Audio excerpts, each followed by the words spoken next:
Good afternoon, ladies and gentlemen. I welcome you now and ask that you be seated.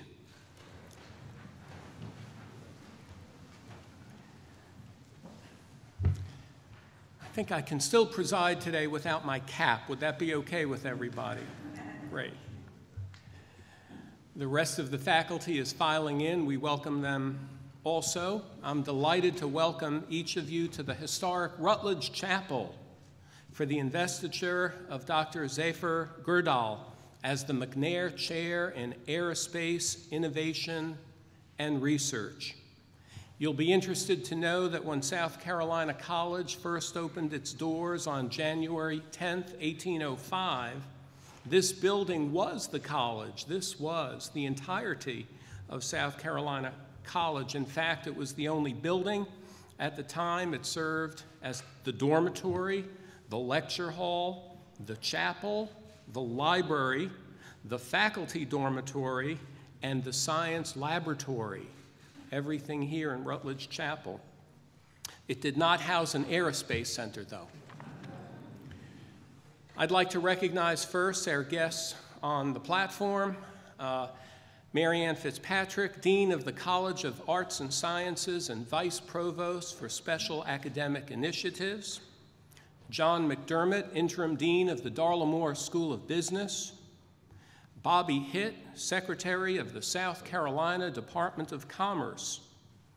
Jean Warr, Chair of the University's Board of Trustees.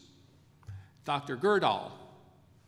Dean Tony Ambler of the College of Engineering and Computing, and our Provost, Michael Amaritis. I'd like to also warmly welcome the McNair Center's very generous benefactors, all prominent South Carolina business women and community leaders. Darla Moore, Carolina alumna and founder of the Palmetto Institute. Anita Zucker, chairperson and CEO of the Intertech Group. She is here today with her son, Jonathan Zucker, president of the Intertech Group, Jay Tideman, COO, and Bryce Sweat, CFO. And all of these people are deeply engaged in the state's economic development activities. And I also welcome David Popowski. And I welcome Marva Smalls, also a Carolina alumna and a senior executive at both Viacom and Nickelodeon. Her niece, Brittany Brayboy, is a sophomore at Carolina, and I was delighted to see her join us as well in the second row. And I'll share some big news from Ms. Smalls in a few minutes. In 2001, when Darla Moore established our Aerospace Center with a $5 million investment, it came with one caveat, a big one. She said to me, "I want you to name this center for a person who's better known outside of South Carolina than within." She went on to say, in fact, he's a Lake City native. I said, "Who's that, Darla?" She replied, "Ron McNair."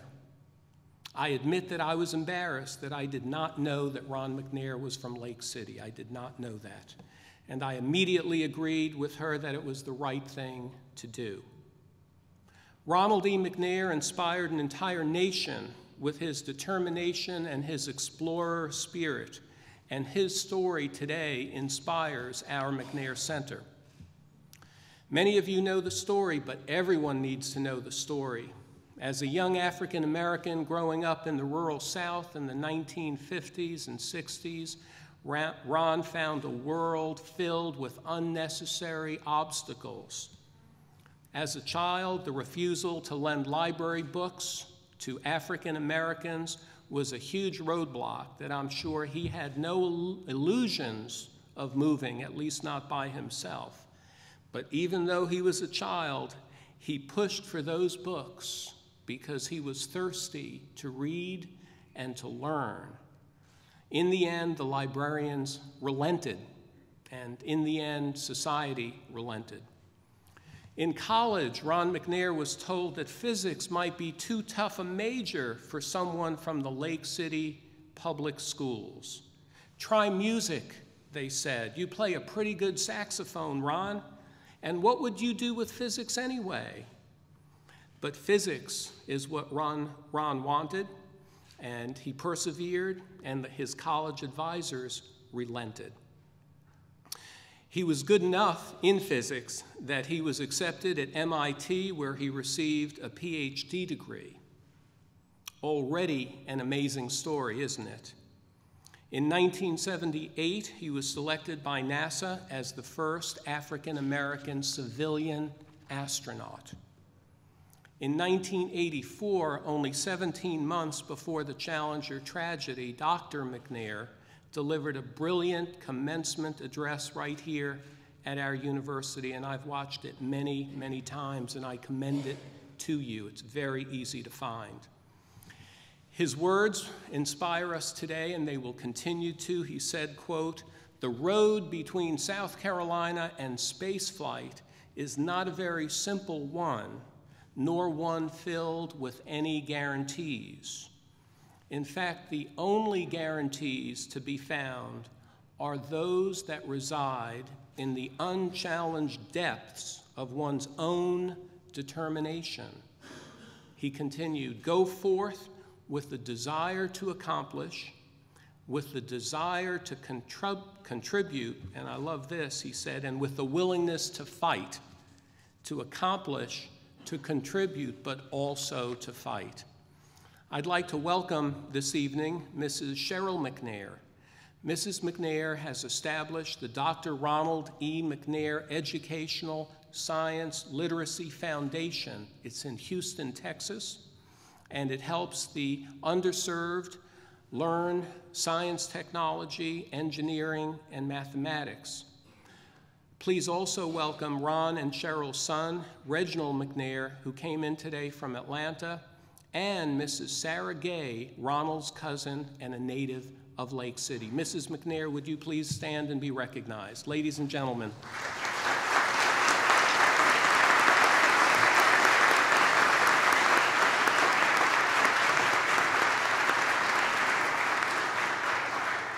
I can't tell you what it means to us to have you with us today. I enjoyed our brief meeting earlier today, and of course we'll be together this evening. In 2012, as the McNair Center was creating its own flight plan, Anita Zucker provided added lift with another generous $5 million investment that established the Zucker Institute for Aerospace Innovation. And it also endowed the first McNair chair in which Professor Gerdal is being invested today. Anita, I know, was drawn to the McNair Center because of her ongoing desire to see growth in the state's economy, especially through high-tech fields. The Intertech Group actually cut the ribbon on its TIG HITCO plant last April. This 100,000 square foot composite manufacturing facility at the Palmetto Commerce Park is expected to create another 350 jobs. I can't help but recall Anita's late husband, Jerry Zucker, who had a tremendous mind. I remember him so well, and he was also a truly innovative person. That word is used so routinely. I must have used the word innovative a dozen times already today, but Jerry was a true innovator. Earlier this year at Spoleto, it was the first time that I had an opportunity to hear in detail about Jerry and Anita's start in Jacksonville, Florida. Thank you, Anita, for sharing that. It's a truly great immigrant story on one hand and a truly great American story on the other. And now today, September 30th, 2013, Marva Smalls, who earned 2 degrees from the University of South Carolina, joins Darla Moore and Anita Zucker in the McNair Center spotlight. Marva, of course, is from Florence and has worked in public policy and politics, including working with former South Carolina Governor Richard Riley as staff director of the South Carolina Private Industry Council. Today, she continues to devote a lot of energy to South Carolina, even though she splits her time between South Carolina and New York City. I have to tell you that when I visit Marva in her New York office, and what an office it is, on the 44th floor, a tower that overlooks Times Square, I'm treated to a spectacular view. You can see all the impressive skyscrapers looking to the south and to the east, and a great, gorgeous view of the Hudson River to the west, where you could see New Jersey, and you know what that New York Magazine cover, you could see California, I think, and beyond from her office. But lest you think that Marva is surrounded by corporate trappings in her office, you're actually more likely to find puppets and dolls like Dora the Explorer and her other friends, Diego, SpongeBob SquarePants, Kung Fu Panda, and even members of the Paw Patrol all around her.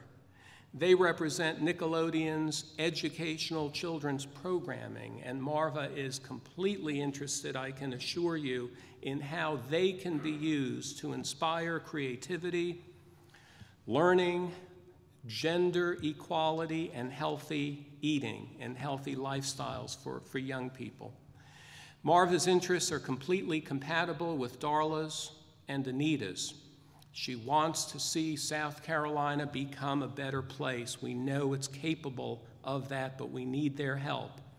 She wants it to be a place where our success will not be limited to the large cities where you always hear that good news coming from in South Carolina, but also to the towns and the places that are too often left behind with that good news. And she knows if that's to happen, the youth of these small towns and places need to be ready. They need to know about better paying jobs.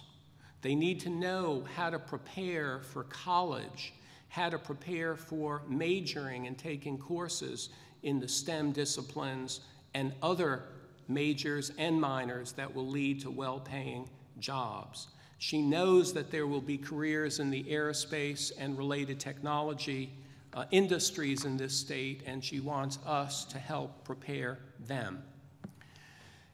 In short, Marva wants to see a Pee Dee and a South Carolina where thousands of boys and girls are given the chance to become just like Ron McNair. I would add that I want them to be just like Marva Smalls. So that's where the McNair Center will come in as we broaden our horizons to include a focused work and a focused workforce strategy. We will work with all entities, including our technical colleges, our new Palmetto College, and anybody and everybody to help prepare South Carolina youth for careers in the broader knowledge economy. Career preparation must begin very early and well before the college years. We'll work in particular with the K-12 schools in the Pee Dee and around the state to create more productive career paths. All of this, of course, will now be possible because, and I am pleased now to announce that Ms. Marva Smalls has pledged a gift of $1 million to the McNair Center so that we can create these career paths for all South Carolinians. Why don't we thank Marva?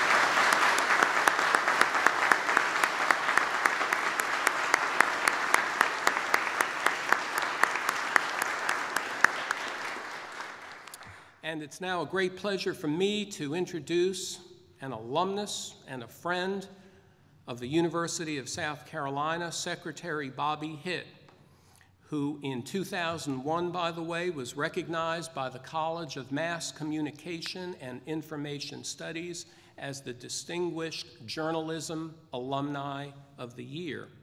Previously, and I know many of you know this, Bobby was manager of corporate affairs at the BMW manufacturing company in Spartanburg, where, if you really think about it, that wasn't maybe the first big hit, if I might say, 1 T or 2 Ts, you could look at it either way, but certainly started a movement in South Carolina showing us that we can be a place where good jobs, skilled jobs, improve our economy. Bobby, we're honored to have you with us today. Welcome.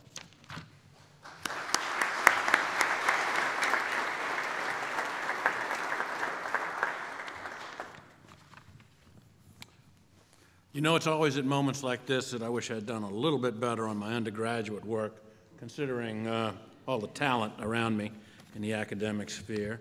It is a great pleasure for me to be here today and to be here as part of this investiture and also this celebration of the McNair Center. Mrs. McNair, thank you very much for being here with us. And Reginald McNair, who I just met a moment ago, Mr. McNair, glad to have you both here on behalf of the state. I'm proud to be able to welcome you here back to the university for this day. Harris mentioned that there was a time when I was a journalist, and for over 20-odd years, I was a journalist here in South Carolina. I came out of a journalism family and started working as an undergraduate while I was here at USC, and at a fairly young age became editor of the newspaper. In fact, on the day that the Challenger tragedy occurred, I knew that Ronald McNair was from Lake City. We had covered Dr. McNair rather extensively in his exciting career, and we all stood in tragic amazement of what happened that day. So I remember that day very, very well. And it's a fitting recognition that a pioneer such as Ron McNair, that his name would be attached to a center such as this as we launch ourselves into a remarkable new era in South Carolina of aerospace manufacturing. You know, we've had an interesting history in aerospace. We've had the bits and pieces along the way of famous aviators, and obviously, I believe Dr. McNair was the second astronaut from South Carolina. There have been about 5. Some people think 6 because they try to cheat and say Charlie Duke was born in South Carolina. But we have contributed greatly as a state, and I think Dr. McNair clearly was an inspiration for that. But it's important that a pioneer such as Ron McNair's name be on this center, because we are pioneering folks here in South Carolina. It is an important job for us to do. We just need to reflect that 20 years ago, we were essentially a textile state with not the kinds of opportunities that we have today, and we have decidedly and intensely moved ourselves into a far more aggressive manufacturing world. First with automotive, certainly that was a huge impact. And in fact, when I was asked to join BMW, my first thought is that this will be an event that changes South Carolina's business history forever. And in fact, it did. In fact, my friends at Boeing will tell you and tell me unabashedly that but for a company like BMW, they probably would not have chosen South Carolina. So all of this was done by us South Carolinians, the recruiting of BMW, the success of BMW, and now the success of Boeing. Boeing is a success because everything we told them we could do for them has come true, and now they have doubled down and invested yet again in a short period of time. And we, in the academic side and in the economic development side and the broader education side, need to be ready. And so it's a great pleasure for me to be here today for the Investiture of Dr. Gerdal. It is fitting that both our audience and those joining me on stage represent education, industry, and economic development, because that is the course that we are now running. South Carolina is quickly becoming a center for global aerospace manufacturing. The Ronald E. McNair Center for Aerospace Innovation and Research will help lead our state in the growth and success of this industry through research and development. Through the formation of cooperative agreements between other universities in our state and around the globe, as well as our state's technical colleges, the McNair Center represents collaboration between academia and industry. I meet with industry every day. I'm on the phone with them constantly. The needs are great, both for applied research and horizontal research, and the role of the McNair Center will play in the growth we anticipate in South Carolina is huge. In fact, I can already feel the pull just being here in the room. Centerpiece in our industry-driven event. And the creation of McNair was also industry-driven. When the idea for the McNair Center first came, there was a lot of effort to reach out to all of the aerospace community around the United States to understand what universities were doing, to travel to them and understand what role we could play. This was an industry-driven idea by the needs of aerospace manufacturers, particularly in the area of composite materials. Composites represents an opportunity for our state to participate in innovation and improvement in aerospace, and I might add, as well as in automotive in the future. The McNair Center will help us meet the industry's education and workforce development needs by offering an aerospace engineering minor, and the first aerospace engineering master's level programs in our state. Preparing our men and women for the industries that we are recruiting and will continue to recruit in South Carolina is the most important thing we can do for our success. And this center will be front and center in doing that. And it's absolutely vital to foster and support our existing talent in order to sustain this industry and ensure future opportunities for the citizens of South Carolina. I'd like to also note that as we launch into a new sector, and I know that VOC has been here for 5 or 6 years, and Alenia and the joint venture Global Aeronautics were here, but we really are just at the launch pad of a great aerospace industry. If we have the same success in the next 20 years as we've had in the last 20 years with BMW, we will revolutionize this state in so many ways. It can only be done through increased attention through education and the working together of education and industry for an outcome. So I celebrate what we're doing here today. One of my pleasures of being up here, in addition to being a part of this ceremony, is I get to introduce someone who's kind of famous. He's got a funny accent, but luckily I don't. Being from Charleston, we speak perfectly clearly. If you don't understand the way I speak, it's because you're not listening correctly. That's the way we think about it down there. No, I wanted to introduce the Dean of the College of Engineering and Computing at USC, Dr. Tony Ambler. Tony was appointed on January 1st of 2011. He beat me by 2 weeks. I didn't get in until the 13th or the 14th, something like that. He previously had been at the University of Texas at Austin, which is a pretty good school. Pretty good job pulling him away from there, I must say. There's a lot of innovation there. There's a lot of innovation to be done here. Tony gained his BSc degree and his MSc and PhDs all from the same university, at the University of Manchester, the Institute of Science and Technology. He was appointed to the faculty there until moving to Brunel University in West London. He was appointed to the Rackle Redak Chair in Test Technology. Tony's been involved here at the university. He has excited me and a lot of other people about how to bring all of this together, and I look forward to working with him.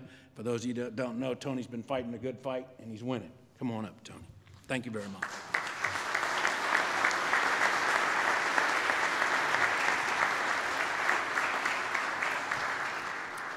Good afternoon, and thank you for the introduction. It's even stranger when the provost says that I have an accent. Thank you. I'm delighted to be a participant in Dr. Gürdal's investiture. And I would also like to thank our generous donors, Darla Moore, Anita Zucker, and Marva Smalls. Your success is a great example for all of our students, and we are very appreciative of your willingness to give back to the McNair Center and to South Carolina. The McNair Center, under the direction of Dr. Zafer Gurdal and Executive Director Marty Keeney, is becoming a bustling hub of activity. Shortly, the McNair faculty and staff will bring internationally recognized advanced materials and aerostructures experience and credibility to McNair, as over 24 current USC faculty members are working with and adding to the total aerospace advanced metals and composites, systems and software portfolio of research discipline and capabilities. As you might imagine, this is allowing the McNair Center to quickly compete for research opportunities. Today, 3 of 5 planned degree programs are now in progress. Our master's degrees in aerospace engineering and in engineering management have the first 10 students enrolled. Our undergraduate minor in aerospace engineering already has more than a dozen students. This is great news. In addition, our system design graduate degree has been approved and will start next fall. We are very enthused that we'll soon be building an executive aerospace engineering education program which will support our busy aerospace companies' needs for future executives. I can assure you that we have every intention of producing innovative thinkers who will be well prepared to take on leadership positions at Boeing and other aerospace-related companies. You can count on this. In addition, the McNair Center is fully engaged with USC, as well as statewide and the federal government STEM programs. This will also assist existing and future generations to enter STEM careers. More great news. Plans for the inaugural McNair laboratories are formed. I believe that once launched, they will be the first complete advanced composite manufacturing and lightning response laboratories in South Carolina and will allow for manufacturing, characterization, and comprehensive testing of new forms of composite materials, all of which are based on stated aerospace industry needs. This brings me to Dr. Zafer Gurdal. This renowned researcher in the design and optimization of composite material and structures came to the university from a prestigious post at Delft University in the Netherlands, where he led the aerospace engineering faculty for 9 years. He has been the principal investigator and co-investigator of more than 60 research grants. His research contribution resulted in nearly 300 publications, and he has been the keynote and plenary speaker for 14 international conferences. He is a lifetime member and associate fellow of the American Institute of Aeronautics and Astronautics, and one of the initial members of the AIAA Multidisciplinary Technical Committee. In fact, because of Dr. Gerdal's global prominence, I'm happy to report that USC and the McNair Center are major partners in a growing international consortium. More specifically, the McNair Center is the university's representative in a 9-partner international consortium that includes 3 European universities, that's the Technical University of Berlin, Technical University of Delft, and Leuven, 3 US universities, that's USC, MIT, and the University of Dayton, and 3 Russian institutions. The total project is a $50 million activity to establish a center for the research, education, and innovation at Skoltech Institute of Science and Technology in Moscow, alongside a science park which already houses many US and Western European major technology companies. Dr. Gerdal will lead this center, which will complement the McNair Center's activities as we build out our manufacturing research capabilities here in South Carolina. And now I'd like to invite Dr. Gerdal. Would you please stand beside me? Mr. Waugh, would you please retrieve the resolution? Members of the platform party, would you please join me on either side of the podium while I read out the resolution?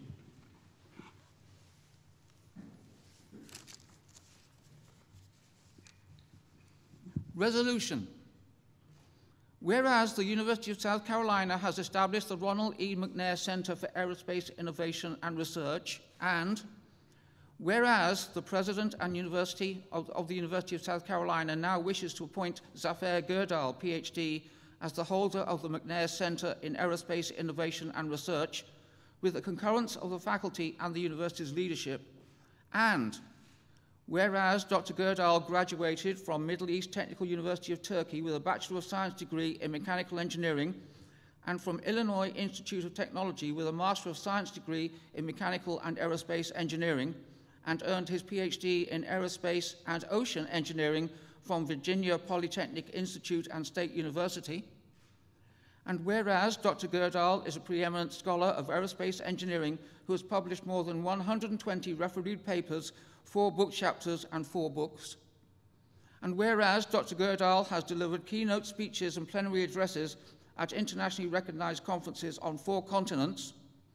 Whereas Dr. Gerdal has distinguished himself as a brilliant academician by virtue of outstanding tenures at Virginia Tech, Delft University of Technology in the Netherlands, and now the University of South Carolina. And whereas Dr. Gerdal spent a year as an aerospace researcher for the Boeing Company at Boeing's Seattle headquarters.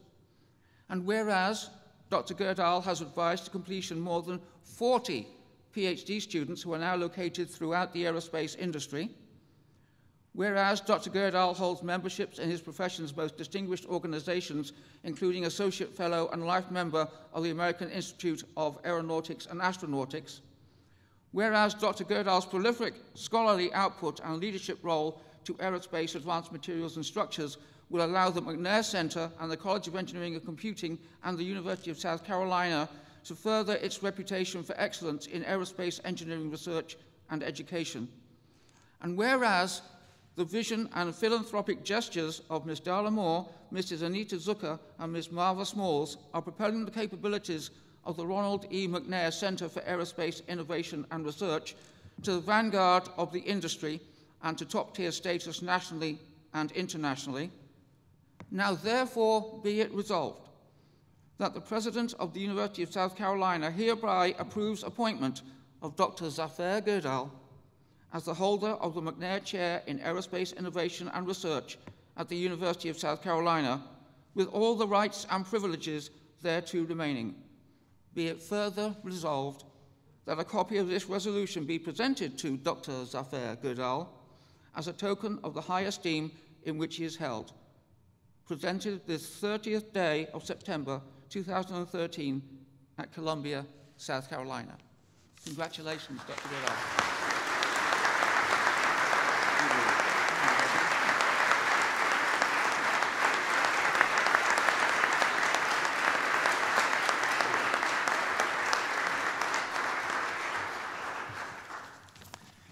Well, speaking of accents,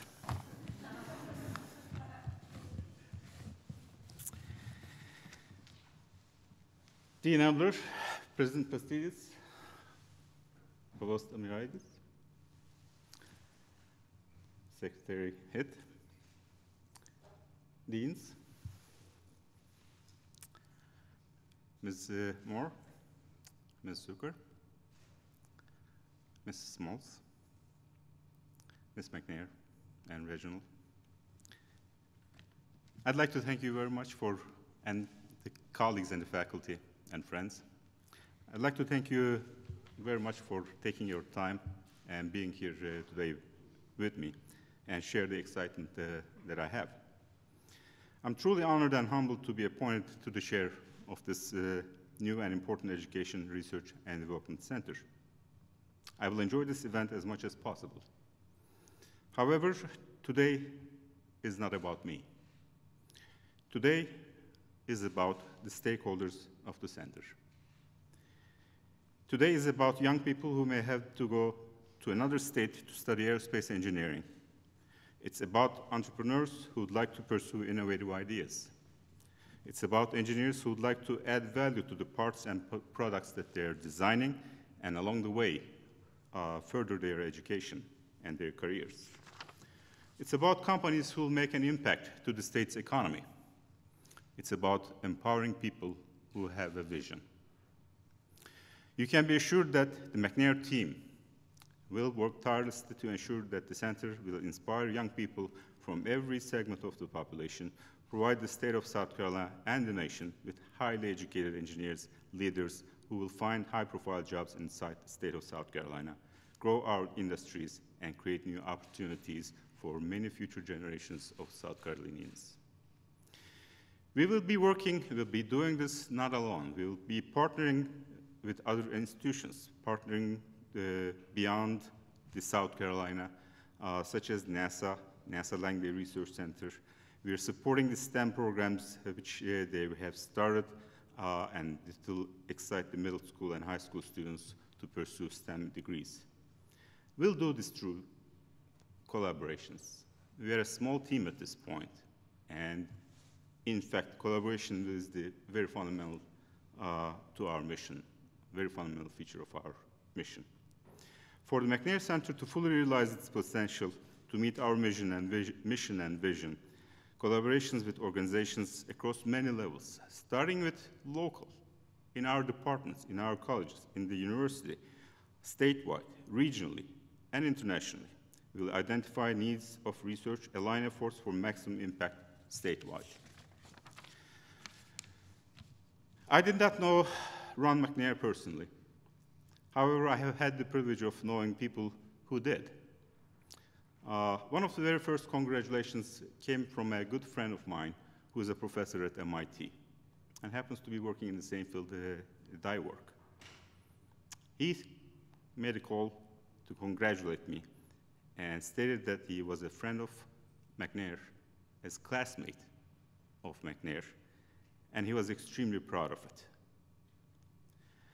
He was proud that he knew Ron and is excited about Ron's legacy, and I hope the family feels the same way right now. I am confident that Ron McNair will be very pleased with where President Pastidis and the entire USC family, the generous donors, the state and industry, plan to take this Innovation and Research Center. Finally, we fully understand and embrace that South Carolina is becoming the center of the new and rapidly growing aerospace manufacturing hub in the United States.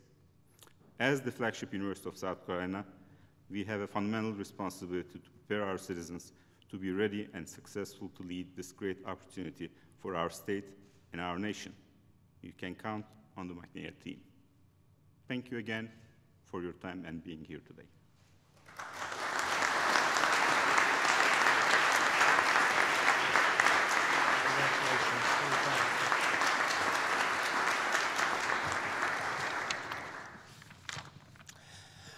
I'd like to invite two students to come up now, if they might, in their own words, to talk about the McNair Center relative to their futures. Junior Aaron Wright, an information technology major from Charleston. Aaron, would you come up now? Aaron is a Gamecock Guarantee student. That means that he's a first generation to go to college student, and the university provides a limited number of full scholarship and technology fees for students exactly like Aaron. Let me tell you, one of the greatest experiences I have is when I can pronounce that these Gamecock Guarantee students, who I'm relatively sure would have no other way to attend this university, that their progression rate from freshman to sophomore is about 95%. Far higher, in fact, than the rest of the freshman class. So please join us, and in your own words, Aaron, would you mind sharing a few words? Let's welcome Aaron Wright.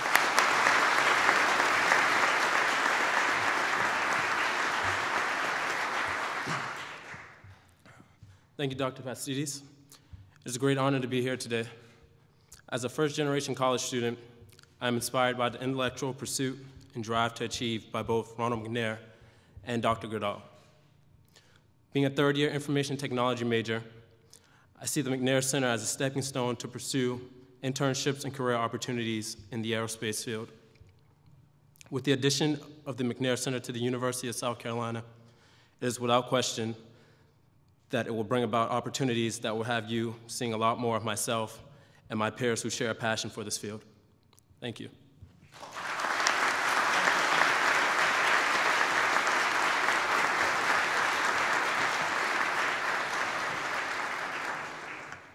And now I would like to invite Ms. Rhea McCaslin. Rhea is working on her Master of Science degree in Computer Science and Engineering. Rhea.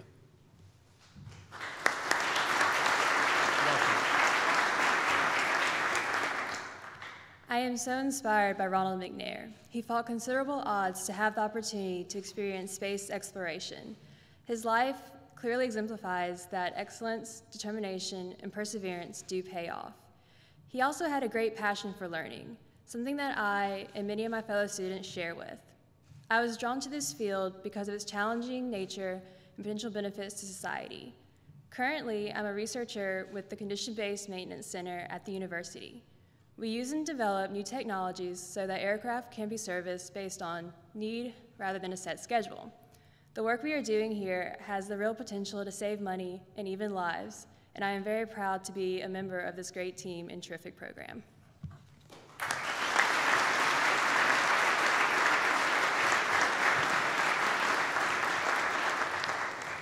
Before we close, I want to thank, first of all, Aaron and Rhea again. You're the reason that we're here. You're the reason I continue to have the energy to continue in this presidency.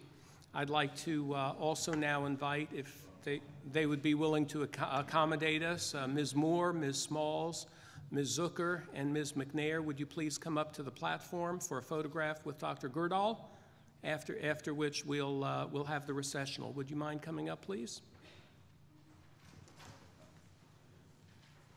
This is a veritable Mount Rushmore of female community leaders from South Carolina.